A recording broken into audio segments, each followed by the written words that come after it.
식사들 하셨습니까? 눈이 한번 진하게 오고 나니까 겨울 느낌이 많이 납니다. 며칠 전 겨울용 땔감으로 아름드리 나무를 하나 베놨더니 일거리가 넘쳐나고 있습니다. 올해 또 장작을 해야 내년 겨울도 또 따뜻하게 보낼 수 있기 때문에 오히려 저는 바쁜 시즌이죠. 나무 나르고 장작 뽀개느라 도끼질을 한 2주는 해야 1년 땔감을 만드는 것 같습니다. 도심에서 열병합 발전소에서 난방을 보내주는 곳이나 가스 석유 난방과는 좀 달라도 나름 운치도 있고 연료값도 절감할 수 있고 힘 있는 동안은 똑같은 패턴으로 움직일 것 같습니다. 나이 먹으면 저도 가스 떼야죠.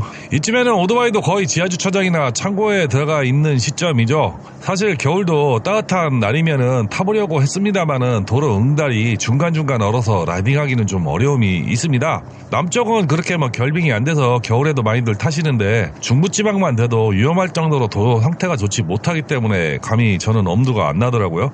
겨울에 오토바이를 탈 수밖에 없는 배달 라이더나 출퇴근 하시는 분들은 취미로 라이딩 하시는 분들 조심하시기 바랍니다. 얼마 전 시간에 할리와 혼다라는 대표적 두 회사의 역사를 알아보면서 오토바이 과거와 현재를 좀 알아봤습니다. 오늘 시간에는 미래에 관한 이야기를 좀 해보겠습니다. 항상 하는 이야기지만은 휘발유 오토바이 미래는 길어야 50년, 짧으면 20-30년이면 생산이 중단될 것이라고 저는 생각을 하고 있습니다. 그렇게 본다면 결코 미래가 밝다고 할 수는 없고 대표적인 사양산업이라고도 말씀을 드렸죠. 대표적인 예가 개발도상국인 베트남이 2026년 7월부터 하노이 도심의 순환 1호선 구간에서 휘발유 오토바이 운행이 금지되며 2030년부터는 하노이, 호치민, 하이퐁, 다낭, 건태라는 동네는 어딘지 모르겠네요. 등 5개 도시에서 오토바이 운행을 제한하거나 금지하는 방침을 세웠다고 합니다. 이 결정은 2030년부터 인구가 1억 100만 명 중 거의 절반의 휘발유 오토바이를 못한다는 것과 같은 이야기입니다. 그리고 아마도 주변 태국이나 필리핀, 말레이시아, 인도, 중국 등에 영향을 미칠 것이 분명하고 선진국은 더 빠른 영향을 받을 것으로 저는 예상하고 있습니다. 그럼 어떤 오토바이가 남아있을지 또 어떤 회사가 끝까지 오토바이를 만들지에 관한 본격적인 이야기도 좀 해보겠습니다. 내용은 유럽과 미국의 기획기사와 제 생각을 얼버무려서 이야기해보도록 하겠습니다. 우리나라에서는 오토바이는 취미용과 배달용으로 양분하는 것이 일반적인 시각 같습니다. 더군다나 취미용 라이더는 더욱 배달용 라이더와 더더욱 철저하게 선긋기를 원하고 있기도 하죠. 이게 나는 너희가 좀 다르다라는 어떤 경계나 갈라치기 그런 것으로밖에 보이지 않습니다만은 그 심정은 이해는 합니다. 하지만 전 세계라는 틀에서 보면은 취미용과 일상용으로 나눌 수 있는 것 같습니다. 선진국이나 우리나라 취미용으로 이용하는 것은 별다를 것이 없습니다만은 일상용은 자동차가 비싸서 이용할 수 없는 저개발 국가에서는 없으면 안 되는 이동수단이 오토바이죠. 특히 연간 1억 대 이상 팔리는 시장인 중국이나 인도, 동남아, 남미 국가들은 오토바이 없이는 일상생활이 상상이 안 될 정도로 생활과 밀접한 관계에 있는 생활 밀착형 오토바이가 압도적으로 많습니다. 아마도 99%는 생활 밀착형 125cc 이하 저배기량이 많이 팔리고 있다고 합니다. 참고로 우리나라는 취미용으로 분리되는 250cc 이상 오토바이가 30% 정도 팔린다고 합니다. 미국의 소비자 보고서 컨슈머 리포트가 주로 미국 오토바이 소유자를 대상으로 실시한 한 설문조사에 따르면은 오토바이 소유자의 82%가 레저 목적으로 이용한다고 대답을 했다고 합니다. 일부 응답자는 출퇴근과 레저 모두를 위해 오토바이를 탄다고 응답했고 두 응답의 합계가 100%를 초과하는 것은 레저와 출퇴근을 다 이용하기 때문에 100%는 초과하는 대답이 나왔다고 합니다. 영국은 2019년 영국의 한 보험 설문조사에서 오토바이 운전자의 47.6%가 주로 레저용으로 오토바이를 이용한다고 조사가 됐다고 합니다. 아일랜드는 2003년에 조사했는데 응답자의 50% 정도가 출퇴근 목적으로 오토바이 이용한다고 답한 반면 나머지 50%는 레저를 위해 오토바이를 탄다고 응답을 했다고 합니다. 단순 취미용으로 오토바이는 어떤 존재인지 AI한테 한번 살짝 물어봤습니다. AI가 답하는 오토바이가 인간에게 끼치는 영향이라고 소개한 것은 다음과 같습니다. 오토바이 타기에는 다양한 이유로 보람있는 취미가 될 수 있고 신체적, 정신적 이점을 모두 제공한다. 그러면서 몇 가지를 소개합니다. 그러면서 자유로움을 제일 먼저 꼽았습니다. 자유로움이라는 것은 모든 AI가 제일 첫 번째 꼽은 단어 중에 하나입니다. 오토바이를 타면 특별한 자유와 모험을 느낄 수 있다. 이런 거 다 아는 얘기죠. 탁 트인 도로, 얼굴에 스치는 바람, 그리고 새로운 곳, 처음 가는 곳을 자유롭게 달려보는 탐방을 할 수 있는 능력을 자유로움이라고 꼽았습니다. 그리고 두 번째는 이 대답도 거의 똑같은 대답이었습니다. 스트레스 해소. 라이딩은 그냥 스트레스를 해소하는 방법 중에 하나라는 것을 많이들 좀 아는 얘기죠. 도로를 느끼면서 오토바이 사운드와 바람, 그리고 오토바이와 혼연일체가 되는 순간이 있습니다. 이런 순간은 어떤 잡생각과 근심 걱정을 날려주는 것 같습니다. 그런 면에서 어떤 취미보다 치료 효과나 스트레스 해소에 뛰어날 것이라고 저는 생각을 합니다. 그리고 신체 활동, 오토바이를 타려면은 균형을 잡기 위해 신체 능력과 코어 근육 사용이 필요하며, 특히 회전이나 제동 같은 기동 시에는 더욱더 그렇죠. 다른 운동만큼 강도가 높지는 않지만은 어느 정도 신체의 운동 능력을 좀 제공하는 것 같기는 합니다. 제가 보기에는 오토바이 한 400-500km 타면 자전거 한 100km 타는 느낌과 비슷하게 운동 효과가 있는 것 같습니다. 그러니까 집중력 향상, 라이딩은 아주 높은 수준의 집중력을 요구하죠. 그리고 커뮤니티 형성, 논란의 소지는 있기는 합니다만은 각종 커뮤니티를 통하거나 클럽, 카페 같은 곳에서 사회적 유대 관계나 인적 네트워크를 형성할 수도 있습니다. 반대로 반목과 질시로 인해 상처받는 사람도 있고요. 양면성은 있습니다만은 인간관계에 목적성이 있다면은 충분히 도전할 만한 것 같습니다. 기술 개발, 라이딩을 하면은 당연히 오토바이 라이딩 기술을 익혀야 되겠죠. 오토바이는 탐험과 모험의 기회를 열어준다고 합니다. 경치 좋은 곳을 달리든 새로운 목적지를 탐험하든 장거리 여행을 하든 오토바이는 세상을 경험하는 아주 특별한 이동 수단이죠. 장거리 여행이나 어떤 탐험을 하기에는 오토바이만큼 좋은 장비는 없을 거라고 저는 생각을 합니다. 환경적인 이점도 있습니다. 오토바이는 일반적으로 자동차에 비해 탄소 발생이 적다고 합니다. 연료 소모량이 적고 배출량도 적기 때문인데 실제는 저개발 국가 같은 경우에는 전혀 그렇지는 않죠. 스릴과 아드레날린 분출, 오토바이 타는 것만으로도 스릴과 아드레날린이 많이 생기죠. 성취감, 경제성, 다양한 라이프 스타일 이런 것도 꼽는 사람들이 많았습니다. 근데 오토바이는 꼭 장점만 있는 것이 아니고 단점도 많죠. 높은 리스크가 있습니다. 위험성, 사고 발생 시 사망 또는 중상 위험이 자동차보다는 훨씬 높습니다. 외부에 노출되어 있고 예측이 불가능한 사고 위험이 항상 존재하죠. 그리고 비용부담, 오토바이를 구매할 때 오토바이 비용도 오토바이 비용인데 안전장비, 보험, 정비, 커스텀 이런데 많은 비용이 들어갈 수가 있습니다. 그리고 날씨의 제약, 비는 추위든 날씨의 영향을 받기 때문에 라이딩이 좀 안 되는 경우가 많죠. 사회적 편견, 사회적 편견은 우리나라뿐만 아니고 외국 사람들도 많이 이야기하는 부분입니다. 오토바이에 대한 부정적 시선이나 편견에 대한 주변의 걱정이나 만류를 겪을 수 있다, 이렇게 되어 있습니다. 이 문제는 미국도 그런다고 합니다. 중년이 돼서 하는 가장 미친 짓은 스포츠카를, 뚜껑 열리는 스포츠카를 사는 거하고 오토바이 사는 거라는 격언이 있을 정도라고 합니다. 그래서 오토바이를 타기 위해서는 철저한 준비가 필요하죠. 안전장구류 이런 거, 헬멧, 자켓, 장갑, 부츠 이런 거, 신체를 보호하기 위한 장비는 반드시 착용해야 합니다. 그리고 정기적인 점검을 좀 해야 되죠. 오토바이 상태는 항상 최상으로 유지하기 위해서 정기적으로 점검과 관리가 필수적이라고 저도 생각을 하는데 AI도 이런 점을 짚어줬습니다. 그러니까 운전기술, 안전운전 교육 과정을 이수하거나 꾸준한 연습을 통해서 운전 기술을 향상시킴으로써 사고를 미연에 방지할 수도 있다, 이런 얘기도 하고 있고요. 방어운전, 도로를 나 혼자 달리고 있으면 상관이 없겠지만은 주변 차량과 항상 교행을 해야 되는 상황이기 때문에 항상 주시를 하고 예측 가능한 위험 범위에 방어운전하는 습관을 길러야 한다라고 AI도 지적을 하고 있습니다. 그리고 음주운전, 오토바이 타시는 분이 지금은 음주를 하면서 오토바이 타는 분들은 많이 없죠. 예전에는 많았습니다. 몇 가지 이렇게 AI가 지적을 해줬는데 이 정도 요약되는 것 같습니다. 생각보다 인간에게 오토바이라는 취미가 주는 영향이 상당히 많죠. 그럼 오토바이 현재 시장 상황과 미래에 관한 이야기도 이어나가 보겠습니다.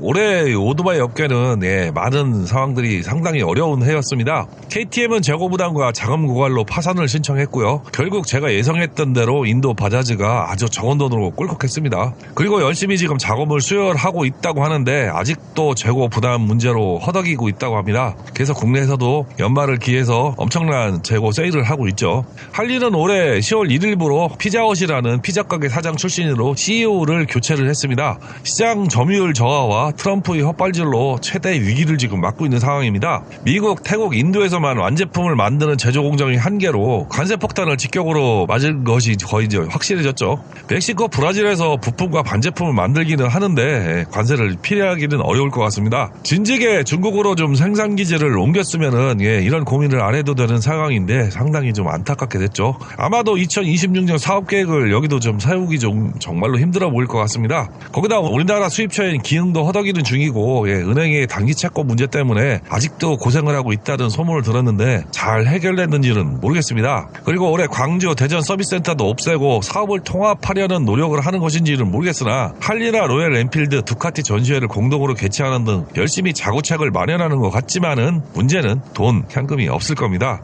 거기다 내년 FTA 효력이 없어지면은 관세를 0%에서 15% 때려맞고 들어와야 하는데 진짜 이런 상황이 되면은 소비자 가격을 안 올리면은 생산성이 떨어져서 수익이 줄 것이고 가격을 올리면 지금보다 더 비싸고 고객 저항이 생길 것이기 때문에 진퇴양난의 상황이 펼쳐질 것으로 예상이 됩니다만은 문제는 팔아먹을 라인업도 상당히 줄었다는 것입니다. 또 지금 당장의 문제는 아니지만은 미국 내 철강이나 알루미늄 수입 관세 인상 요인 때문에 제종 원가가 올라가서 삼중고를 겪게 될 것으로 보입니다. 아마도 할리도 매출에 심각한 타격을 안 입을 수 없는 조건 같습니다. 이런 답이 없는 상황이 2026년에도 계속 펼쳐질 것으로 저는 예상하고 있습니다. 기흥 입장에서는 두카티는 국내 시장에서 거의 망했다고 볼 수 있고요. 로얄 엔필드는 전처럼 안 팔리니까 가격 야금야금 올리고 있죠. 그래서 그런지 판매량이 급감했고 문제는 열심히 팔아야 할리보다 돈이 안 된다는 함정이 있습니다. 거기다 유지비가 많이 든다는 소문이 소리 없이 퍼져서 이제는 젊은 친구들도 발길을 돌리는 상황이 되었고 판매량은 예전에 할리 팔리듯 하고 있죠. 거기다 기댈 답은 없는 상황이고 그 외에 캠핑용품이나 자전거 사업도 지금은 화물 가서 덤핑 싸움을 하고 있어서 더욱 답이 없는 시장 상황에 몰려 있습니다. 자전거가 지금 엄청난 세일을 하고 있죠. 기흥은 답답할 겁니다. 국제적으로 본다면은 혼다는 인도에 연간 267만 대의 생산기지를 완공해서 인도 시장에서만 700만 대를 만들 수 있다고 합니다. 그렇게 인도에 많은 투자를 하는 이유는 2026년에 베트남 하노이를 시작으로 2030년에는 베트남 전역에 휘발유 오토바이 운행 금지가 발표한 것이 원인이 되는 것 같습니다. 문제는 혼다가 베트남 오토바이 시장을 거의 80%나 먹고 있는 상황이었고 베트남 전체의 오토바이 보유 대수가 7천만 대가 이제는 5년 내에 없어져야 하는 상황이라서 최대 시장을 잃을 위기에 처해 있기 때문에 베트남 다음 시장을 개척을 위해서 시장 규모에 비해 점유율이 떨어지고 있는 인도의 대규모 공장을 설립하지 않을 수 없었을 것으로 저는 보고 있습니다. 현재 인도 오토바이 점유율은 히어로가 20% 정도 시장을 점유하고 있습니다. 인도 최고의 생산업체인 히로는 혼다 하청업체였다가 2010년도에 분리되어 2023년 기준 1억 1,600만 대 이상을 생산하고 있다고 합니다. 이렇게 본다면 혼다가 인도에서 연간 700만 대 생산은 시장 점유율 25.2%, 다른 나라의 평균으로 본다고 하면 50%에 가까운 점유율을 유지하고 있지만은 그에 비하면은 인도의 점유율은 힘을 못 쓰고 있는 상황이죠. 혼다가 인도를 집중 공략하고 있는 것 같습니다. 거기다 혼다가 약한 시장이 전기 1륜차 시장입니다. 참고로 유로 7 시대에는 전기 오토바이가 주력이 될 가능성이 상당히 크게 다가오고 있습니다. 현재도 배달 시장이나 중국, 유럽, 베트남 등이 이 전기 오토바이 시장 중에서는 가장 큰 시장으로 선도를 하고 있습니다. 현재 세계 전기 1륜차는 중국, 인도 업체가 완전 장악하고 있는 시장이고 현재 탑 브랜드는 야디아, 아이마라는 중국 업체입니다. 중국, 인도 업체의 규모를 보면은 어느 나라도 이 두 나라에 대적할 만한 기업이 없다는 것이 제 생각입니다.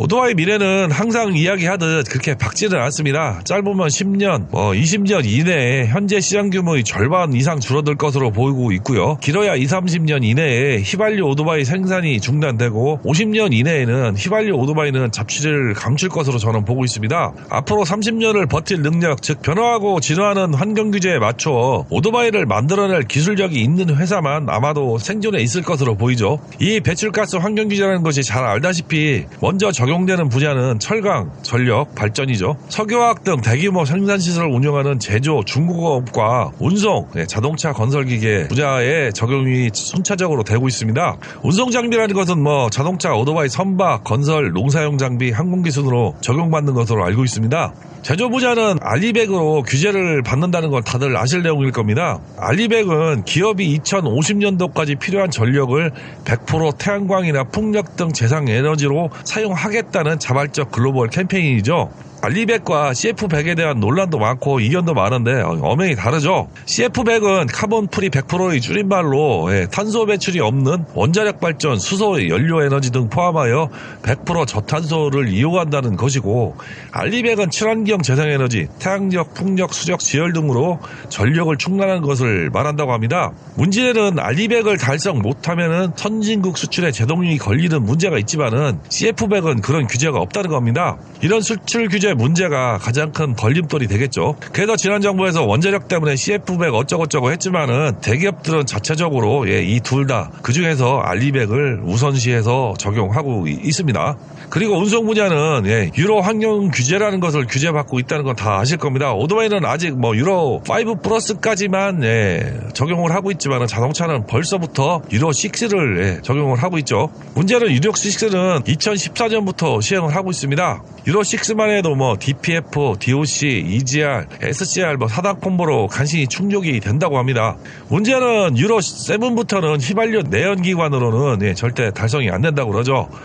그래서 유럽 7을 2026년부터 도입 예정이었습니다만은 유럽도 2030년 이후로 미룬 상태라고 합니다. 현재 진행 상태를 본다고 한다면은 자동차와 오토바이 적용 시점은 한 10년에서 20년 정도 차이가 납니다. 그래서 제가 30년 이후면은 휘발유 오토바이가 생산 금지될지 모른다는 추론은 자동차의 유로 7 시점인 2030년에 10년이나 20년 정도 오토바이가 뒤처지기 때문에 2040년에서 50년 사이면은 한 15년에서 25년 후라는 추정 기간이 나오죠. 이 정도면은 오토바이도 전기 오토바이로 전환해야 되지 않을까라고 추정을 할 수 있어서 그렇게 말씀을 드리는 겁니다.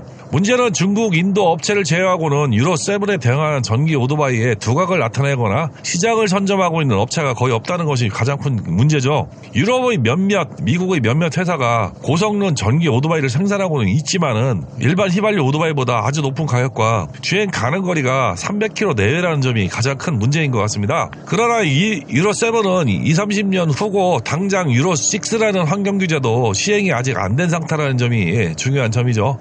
과연 앞으로 몇 년 뒤면은 닥칠 유로 6에 대한 연구나 기술을 가지고 있는 메이커는 어디가 될지 참 궁금하기도 합니다. 그럼 어떤 업체가 유로 6를 기술을 확보하고 있을지 좀 알아보겠습니다.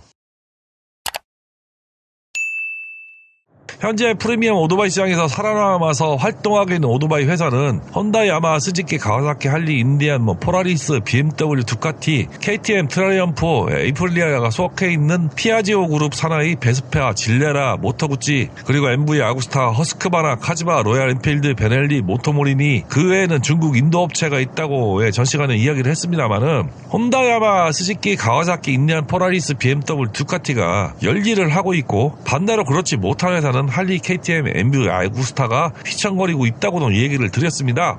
이런 이유는 어디에 원인이 있을까요? 기술력, 자본력, 마케팅 능력, 가격, 고객의 취향 등 다양한 원인이 있을 수 있습니다. 아마도 이 모든 것이 원인이라고 할 수 있습니다. 사실 혼다 글로벌만 보더라도 66.4%가 자동차 매출이고 15.8%만이 오토바이 매출입니다. 그만큼 오토바이 매출 자체가 작다는 것이라는 것이죠. 대표적 일본 메이커인 혼다, 야마하, 스즈키, 가와사키는 굴지의 대기업 자회사입니다. 가와사키는 역사도 오래되고 대표적인 일본 중공업 중심의 중견기업이기도 하죠. 항공, 특히 헬리콥터와 수송기에 특화된 기업이고 전함이나 항공모함을 2차 대전부터 만들던 회사로 철도와 기관차도 만드는 회사입니다.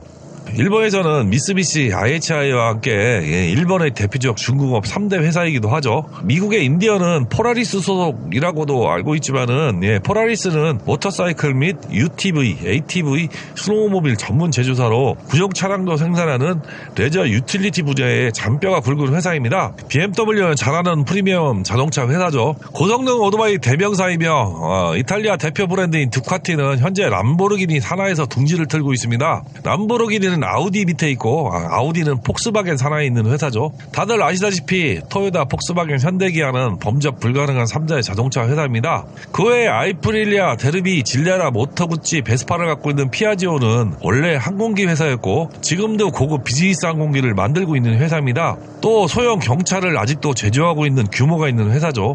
이외에는 중국 메이커들이 자동차 산하에 있는 경우가 많으며 할리, KTM, MV, 아구스타, 트라이언프는 자동차와 연계가 없는 회사입니다. 확실한 점은 자동차와 관련이 있는 회사들의 특징은 일단 엔진 라인업이나 모든 것이 더 풍부하죠. 그리고 기술력도 높다고 평가를 받고 있습니다. 요즘은 그렇지 않은데 예전에는 오토바이 모델마다 엔진을 별도로 설계 개발해서 올릴 정도로 많은 엔진을 가지고 있는 회사들이죠. 그런데 요즘은 그렇게 못하는 것이 아니라 안 하는 이유는 환경규제 관련 인증이나 개발비가 많이 들어가니까 당연히 단가를 낮추기 위해서 한 엔진으로 여러 모델을 돌려 쓰고 있는 방법을 선호를 합니다. 예전부터 유명한 데가 그 할리죠. 우리나라 쌍용 자동차처럼 엔진 라인업이 몇 개 안 되죠. 진짜 에보 엔진 시절에는 883, 1200, 1450 이 엔진 3개로 버티던 시절도 있었을 정도니까 지금은 사정이 많이 나아진 거죠. 이유는 간단합니다. 개발 능력과 자금이 안 되니까 그런 것이죠. 제 생각에는 자동차와 연계가 없는 할리나 KTM, MV 아구스타, 트라이엠프 이런 4개의 회사는 유로6가 도입되면은 바로 문 닫을 가능성이 높다고 보고 있습니다. 아니면 다른 회사에서 엔진을 얻어다 어떻게든 한동안 버틸 수는 있겠죠. 지금도 MV 아구스타가 그렇게 버티고 있죠. 오토바이는 자동차와 궤를 같이 하는 면이 있다면은 한편으로는 좀 다른 면이 좀 있습니다.